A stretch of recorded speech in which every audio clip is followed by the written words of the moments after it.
आप सबको जय मसीह की। कोविड बीमारी के चलते हम सब चर्च में नहीं मिल पा रहे हैं, पर हम सब यहाँ पर चर्च में आके रिकॉर्डिंग करते हैं ताकि आप सब लोगों को चर्च की फील हो। आप सबसे गुजारिश है कि अपने घरों पर प्रार्थनाओं में लगे रहें और प्रभु के वचन को बहुत गहराई से मानें, क्योंकि जब परमेश्वर के वचन को पढ़ते हैं तो क्योंकि उस वचन के अंदर अथॉरिटी है, और अथॉरिटी जो है वो किसी और तरफ से नहीं आती, परमेश्वर के वचन से आती है। और उस वचन में आप पढ़ते चले जाएं और वो वचन हमें प्रेरित करता है एक दूसरे से हम प्यार करें। And that is the theme of our worship this morning. Let us all bow down our heads in prayer। आइए हम प्रार्थना करें। खुदावंद हमारे प्यारे रहीम बाप, हम तुझसे प्रार्थना करते हैं, जब हमारे चर्च के बहुत से लोगों को हम सुन रहे हैं कि कोविड से पीड़ित हैं, प्रभु परमेश्वर उन सब दिगर लोगों को प्रभु आप अपने शिफा भरे हाथ से छुएं और चंगाई दें। खुदावंद हम प्रार्थना करते हैं आप सब पर अपना शिफा भरा खून छिड़कें और अपनी चंगाई बख्शें। और खुदावंद आज की सभा में आप हमारे साथ हों ताकि हम तेरे वचन को समझें और उसके मुताबिक चलें और बरकत पाएं। यीशु के मसीह के वसीले से मांगते हैं, आमीन। हम सब अपने घरों पर खड़े होकर गाएंगे।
Vachani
उत्पत्ति की पुस्तक उसका 50वां अध्याय उसकी 15 से 21 आयत और मिस्टर शशांक इसके पढ़ने में हमारी अगुवाई करेंगे।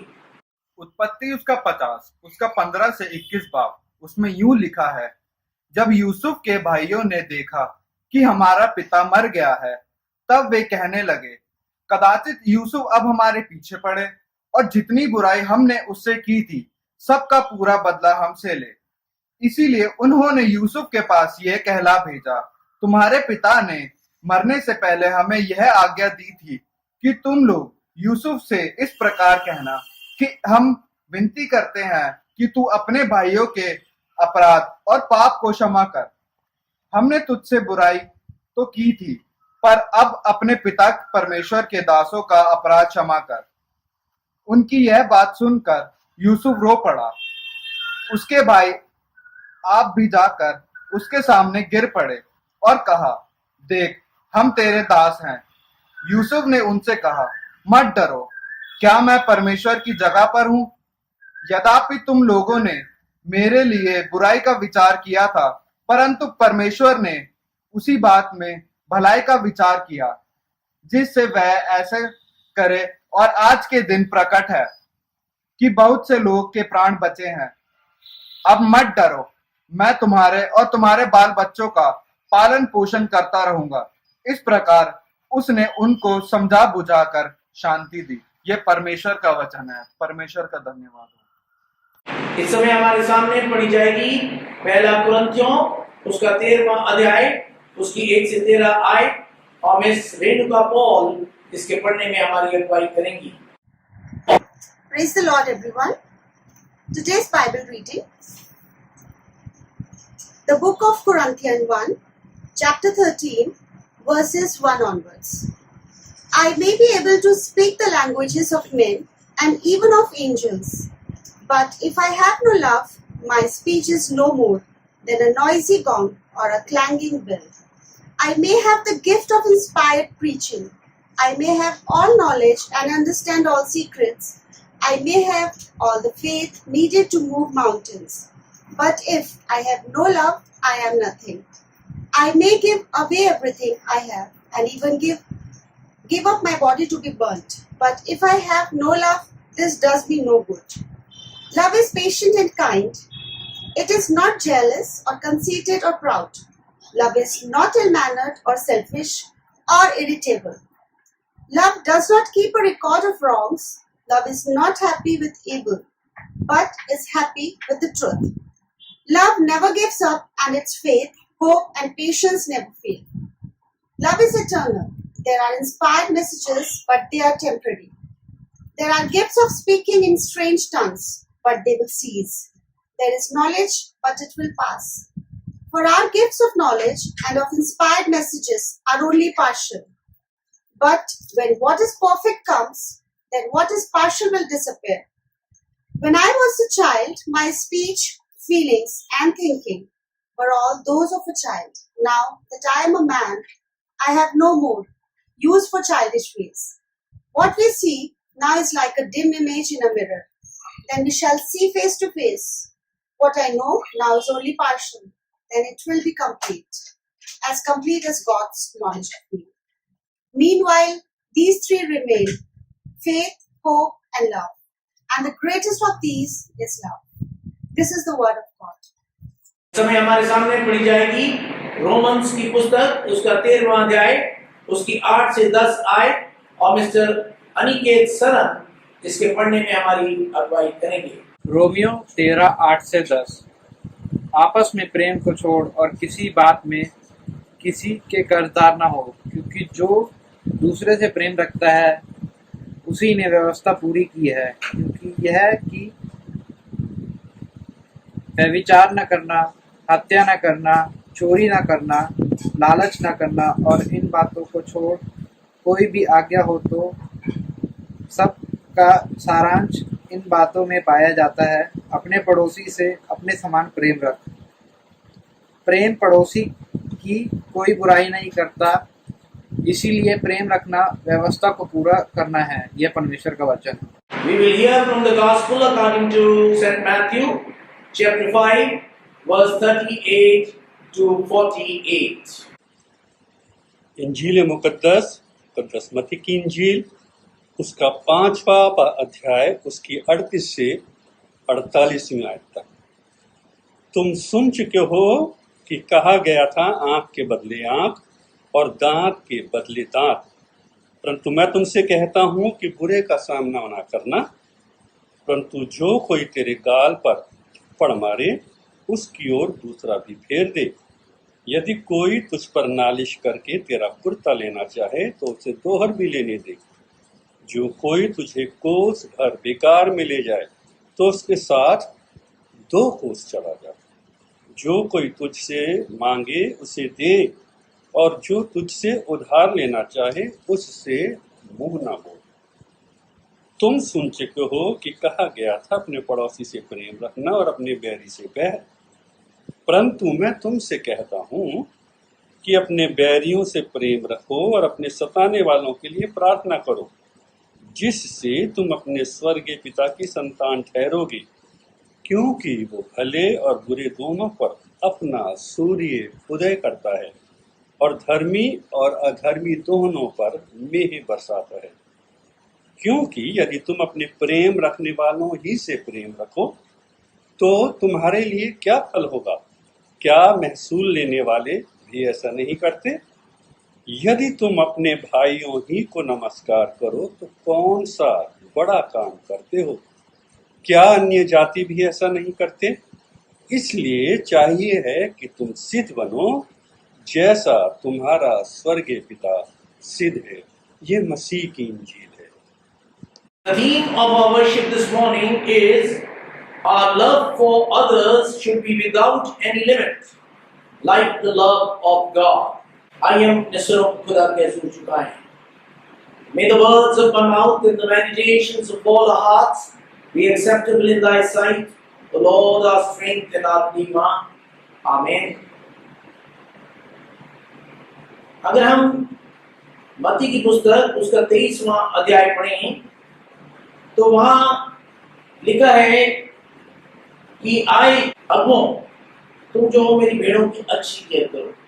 तुम में खुदावंद ने एक हकूक दिया है, तुम गरीब गुरबा की मदद करो, तुम विधवाओं की सुधि लो। Then Jesus spoke to the crowds and to his disciples.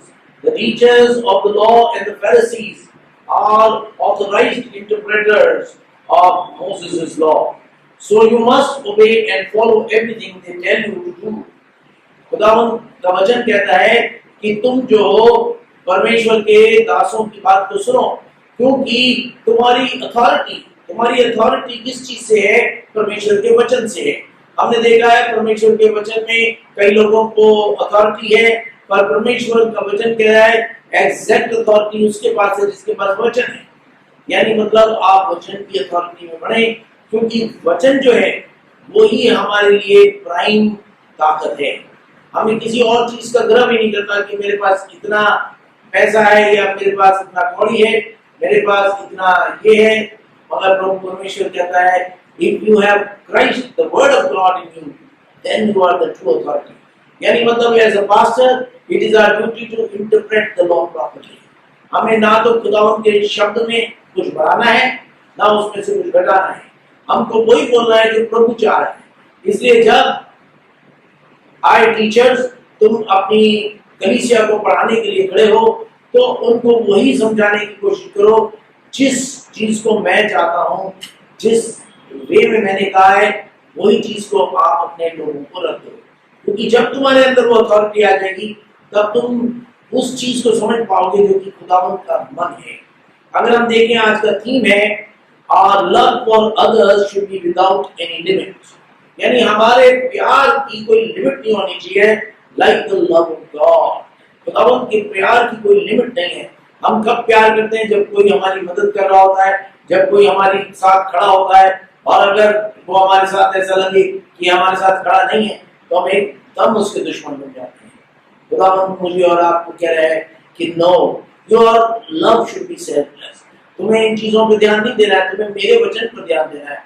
मेरा वचन कहता है तुम एक दूसरे को माफ करते जाओ, एक दूसरे को की सुधि लो, गरीब गुरबा बेवा बीमार सबकी सुधि लो। और हम कैसे सुधी लेते हैं? जब तुम सच्चे दिल से काम करते हो। अगर तू किसी को कुछ दे तो उसका ढिंढोरा इधर उधर मत की, यानी उस बंदे का नाम खराब कहीं पे भी नहीं होना चाहिए। That is what God is calling you to. हम जब कभी भी किसी को कुछ देते हैं और हम उसको देते समय फोटो खिंचवाएं और इस फोटो को सारी तरफ भेजें, तो ये चीजें खुदा को पसंद नहीं है। खुदावंद हमें कहता है जब तू किसी के लिए कुछ भी दान करे तो जो तू देता है, जो तेरा देना हाथ है और जो तेरा बायां हाथ है, अगर देना हाथ दे रहा है तो बायां हाथ ना जानने पाए। इसका कहने का मतलब क्या है? Don't make a public spectacle of that person. उसको बेइज्जत मत करो। उस इंसान को जिसकी तुम मदद कर रहे हो ऐसी शालीनता, ऐसी अच्छाई से करो कि उसकी इज्जत बनी रहे। That is what Christ is calling us to.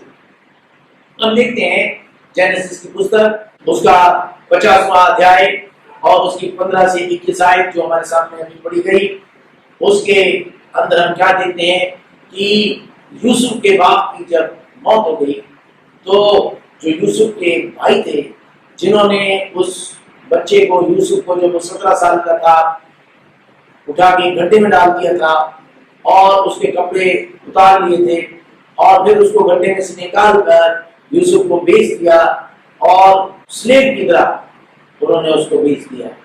मगर बाद में 13 साल बाद यूसुफ प्राइम मिनिस्टर बना इजिप्ट का और ये सब लोग उसकी शरण में आए और अब जब ये शरण में आए तो उन्होंने एंजॉय कर रहे थे, मगर थोड़े दिनों बाद जेकब की डेथ हो गई और जब जेकब की डेथ हो गई तो उन्हें डर लगा कि कहीं यूसुफ अब हमसे उस बात का बदला ना ले जो कि हमने उसके साथ की।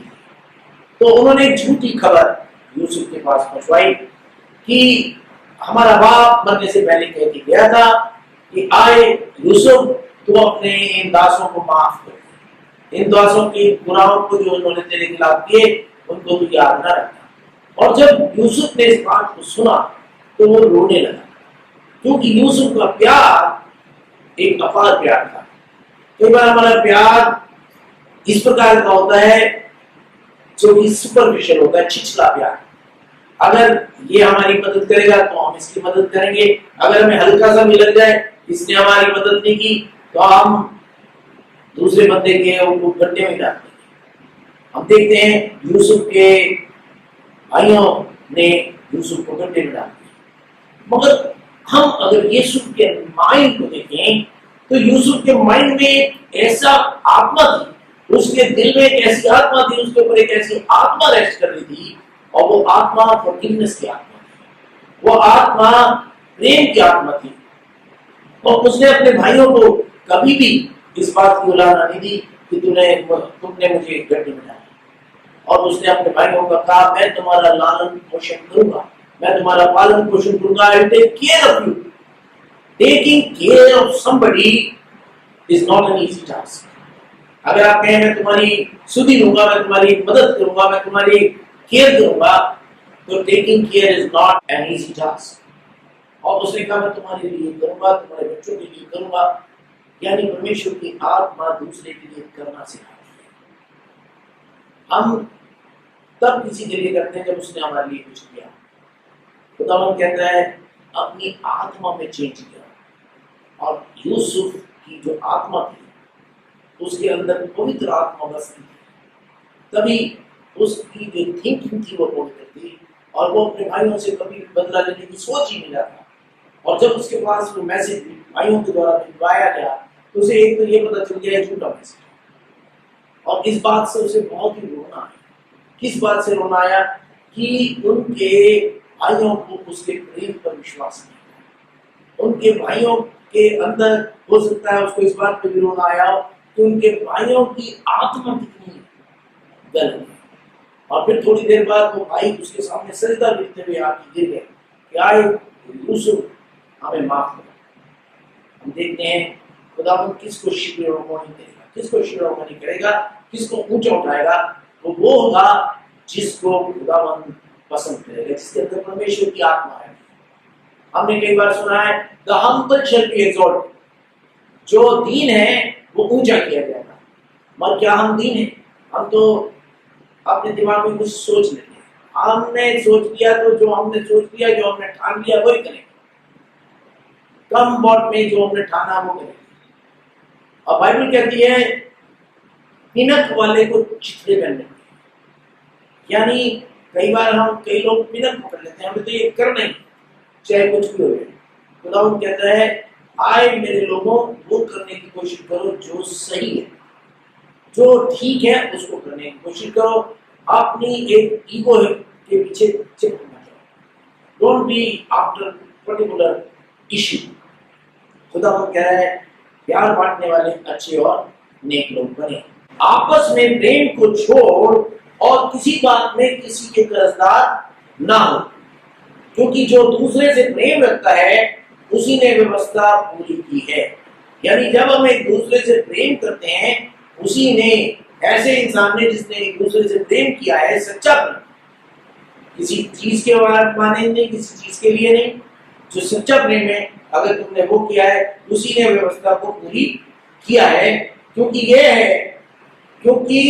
यह कि विचार ना करना, हत्या ना करना, चोरी ना करना, लालच ना करना, और इनको छोड़ और कोई भी आज्ञा हो तो सबका सारांश इस बात में पाया जाता है, अपने पड़ोसी से अपने समान प्रेम रख।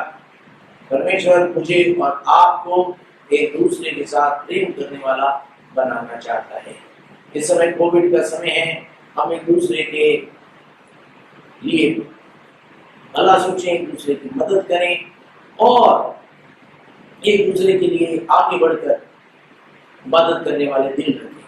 दिल को खोलने की जरूरत है। कई बार ऐसा होता है हमारे दिल छोटे छोटे से होते हैं, हम कुछ मदद नहीं करना चाहते, हम किसी को भी फीड नहीं करना चाहते। हम परमेश्वर के दास और दासी हैं। खुदावंद हमें चाहता है कि हम अपने दिलों को बड़ा करें, उनको खोल दें, ताकि खुदा की बरकत हमारे और हमारे जीवनों पर अब से लेकर हमेशा तक बनी रहे। मत्ती की पुस्तक उसका 5वां अध्याय उसकी 38 से 48 आयत जो हमारे सामने पढ़ी गई, उसको पढ़ने से हम क्या समझते हैं? It is the mindset of Christ. यीशु का माइंडसेट है, क्योंकि यीशु का वचन है जो कि बोला गया, जो कि पढ़ा गया गॉस्पेल रीडिंग की तरह। और वो क्या कहता है? Let us ponder, let us think, look at the mindset of Christ. खुदावंद के माइंडसेट को समझने की कोशिश करें, क्योंकि the mindset of Christ is the authority, the word. यानी मतलब कि हमारी अथॉरिटी कहाँ से है? परमेश्वर के वचन से। और परमेश्वर का वचन अगर हमारे अंदर है, उसने हमें परिवर्तित कर दिया है, तो हम अथॉरिटेटिव हैं।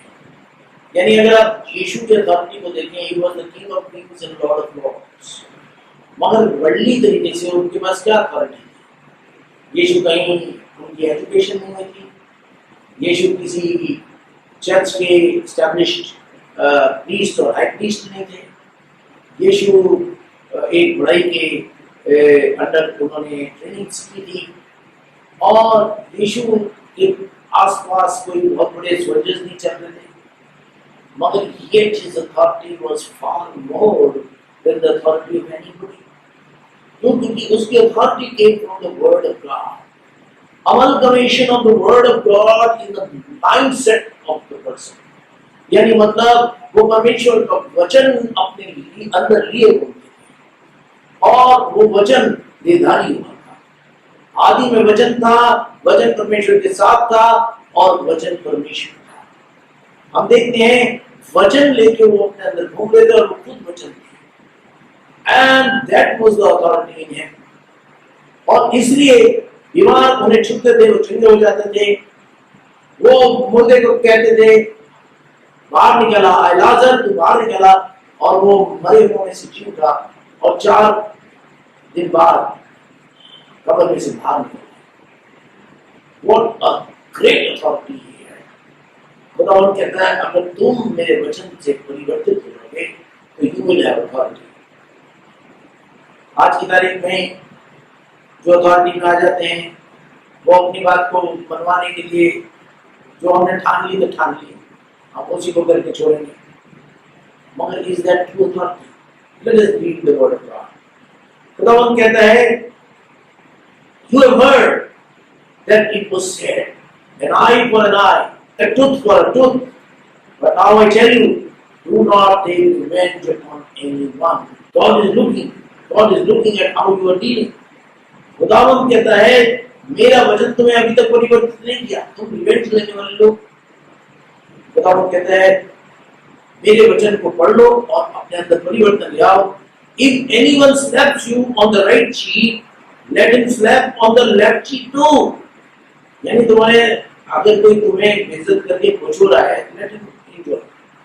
You are a changed person in authority. आपको अपनी अथॉरिटी नहीं दिखानी है, क्योंकि खुदावंद की अथॉरिटी आपके अंदर होनी चाहिए। And that authority is there in the humble shall be exalted. अगर आप चाहते हैं कि आप शिरोमणि हो, आप ऊंची विचार पहुंचे, तो हम्बल बनने की कोशिश करें।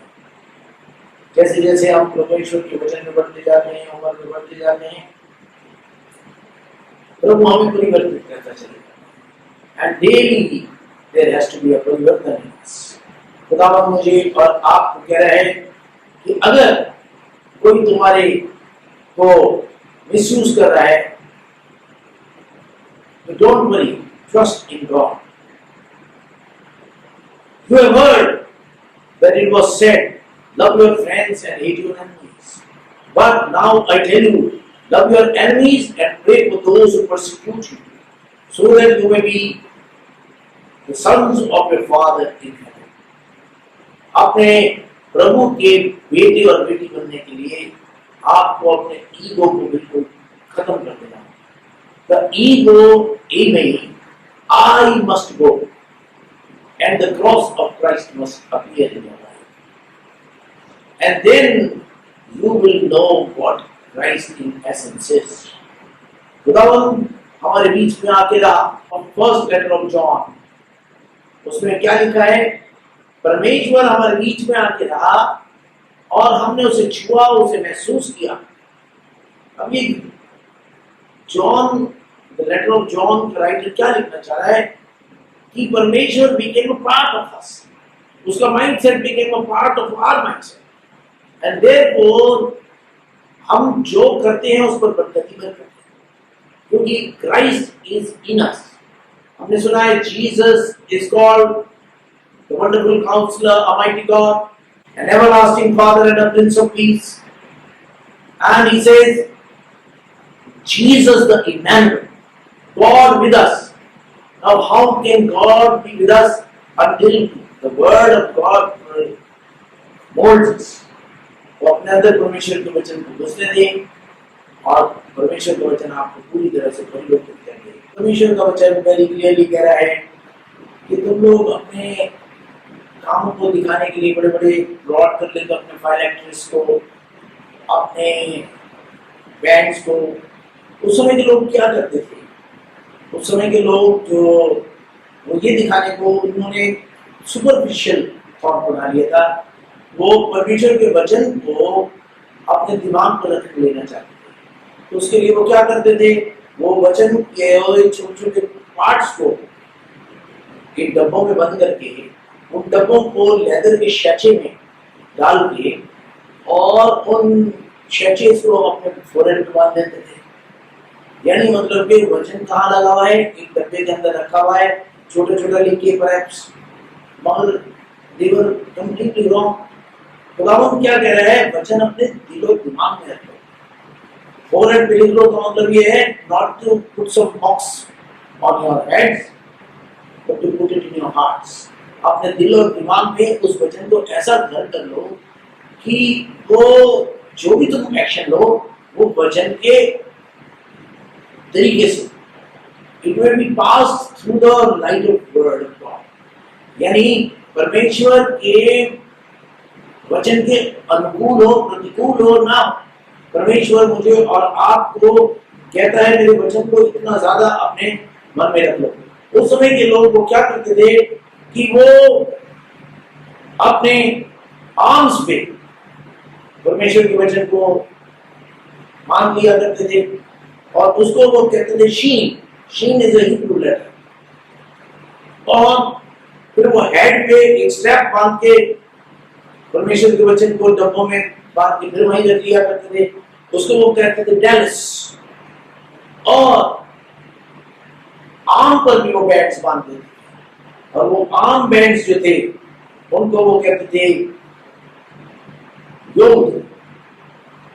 और अगर हम इन तीनों को एक साथ देखें तो वो कहलाता था शदाई। परमेश्वर का एक नाम एल शदाई भी है, यानी मतलब कि परमेश्वर कहता है I am not interested in physically putting something on yourself. आप अपने मुंह पे, आपने माथे पे, अपने हाथों पे या एंकल्स पे या कहीं पे भी परमेश्वर के वचन को मानना नहीं है। परमेश्वर के वचन को अपने दिल में मानना है, ताकि आपके दिल से ऐसे थॉट्स निकले कि कोई आपकी बुराई भी कर रहा हो, आप उसके लिए बुराई करें, आप उसका बुरा ना करें। इफ दैट इज योर, अगर ऐसा चीज आपके अंदर परिवर्तन आ गया, तब आप खुदा के सच्चे और प्रियजन हैं, और ऐसे बंदों की खुदा सुन लेगा। While you are yet speaking, God will hear. खुदा मुझे और आपको ऐसे कर दे कि हम उसकी मर्जी को ताकि चलने वाला कर पाए। यीशु के नाम से मांगते हैं, आमीन। 21 जून को हमारे चर्च की पास्टरेट कमेटी की मीटिंग हुई थी, और उसमें ये डिसीजन लिया गया था कि जो जो लोग अपने ऑफरिंग्स देना चाहते हैं, वो अपनी ऑफरिंग्स जो हैं वो चर्च के अकाउंट्स में ट्रांसफर कर सकते हैं, और जो भी आपका चंदा है वो जो है वो आप चर्च के अकाउंट्स में ट्रांसफर कर सकते हैं। नहीं तो आप क्रॉस चेक बना के चर्च को भेज सकते हैं। चर्च पे मिस्टर सलीम उन चेक्स को लेके ट्रेजरर साहिबा को दे देंगे, और that will be accounted for. और जो भी आप ट्रांजैक्शंस करते हैं उनकी डिटेल्स मुझे या ट्रेजरर साहिबा को या हमारे सेक्रेटरी या WFCS प्रेसिडेंट को आप दे सकते हैं, ताकि उसका एक पूरा ब्यौरा रखा जाए और आपको आपकी रसीदें मिल सके। हमने कई बार गुजारिश की है कि अगर आप अपने घर में प्रेयर मीटिंग कराना चाहते हैं तो आप ऑनलाइन प्रेयर मीटिंग कर सकते हैं, आप टेलीफोन पे प्रेयर मीटिंग कर सकते हैं, आप व्हाट्सएप कॉल्स पे प्रेयर मीटिंग कर सकते हैं। तो हर तरीके से the word of God must reach the public. लोगों के बीच में परमेश्वर का वचन जब आता है तो वो शांति और बरकत और हीलिंग लाता है। तो आप लोग से गुजारिश है कि डोंट बी डिप्रेस्ड। ऐसी सिचुएशन में अपने परमेश्वर पर भरोसा रखें, वो हर एक प्रॉब्लम को दूर कर देगा। Behind every dark cloud there is sunshine. Every dark cloud English में लिखा है एज अ सिल्वर लाइनिंग। तो वो सिल्वर लाइनिंग है क्यों? Because the sun shines bright behind the cloud. जब बादल आता है तो 2 मिनट में अंधेरा सा छा जाता है, ऐसा लगता है नो नो नो रोशनी कहाँ चली गई, मगर the edges of the dark cloud is shining. The edges of the dark cloud show the sun is shining. तो परमेश्वर, आपका परमेश्वर आपके साथ है। ये बीमारी का बादल आ गया है और ये छट जाएगा, दुआओं के द्वारा सब कुछ हो जाएगा। तो आइए हम प्रार्थना करें। प्रभु परमेश्वर, हम तुझसे प्रार्थना करते हैं उन सब के लिए जो बीमार हैं, आप अपने शिफा हाथ से छुएं और चंगाई दें, अपने प्रेम में हमें बनाए रखें और अपनी सेवा के लिए हम सबको इस्तेमाल करें। यीशु के नाम से मांगते हैं, आमीन। इस समय हम एक गाना गाएंगे और इसके दौरान आप अपने घरों पर अपने हदिये को ले सकते हैं।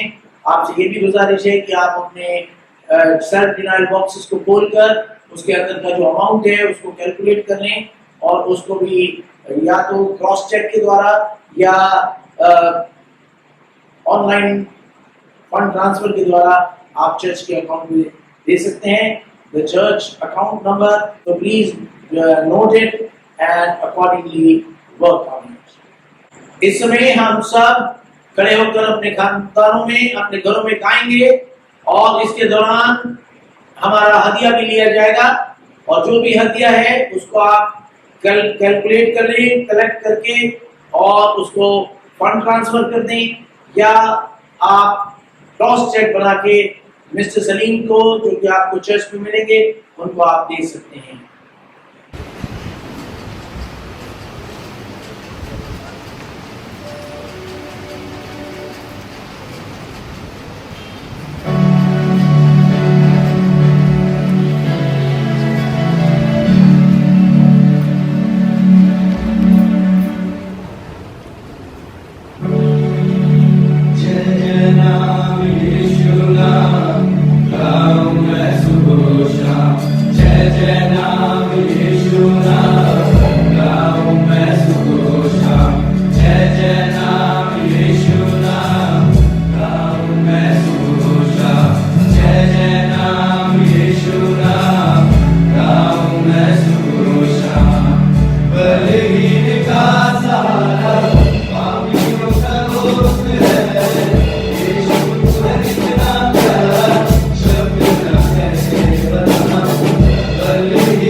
आइए हम सब हदिये के लिए प्रार्थना करें।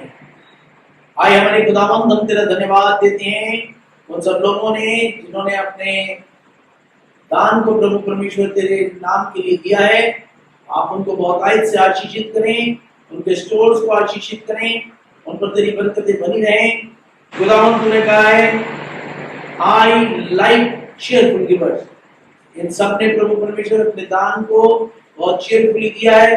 हम इसके लिए तेरा धन्यवाद देते हैं। प्रभु पूरी कलीसिया पर अपनी बरकत दें और अपने प्रेम में बनाए रखें। यीशु के नाम से मांगते हैं, आमीन। Our Father, who art in heaven, hallowed be thy name. Thy kingdom come, thy will be done on earth as it is in heaven. Give us this day our daily bread, and forgive us our trespasses, as we forgive them that trespass against us. And lead us not into temptation, but deliver us from evil. For thine is the kingdom, the power, and the glory, forever and ever. Amen. And the blessing of God Almighty, the Father, the Son, and the Holy Spirit be amongst us and remain with us always. Unto God's gracious protection do I commit you. May the Lord cause His face to shine upon you, be gracious to you, give you His grace to follow Him. Amen. And the blessing of God Almighty, the Father, the Son, and the Holy Spirit be amongst us and remain with us always. Amen.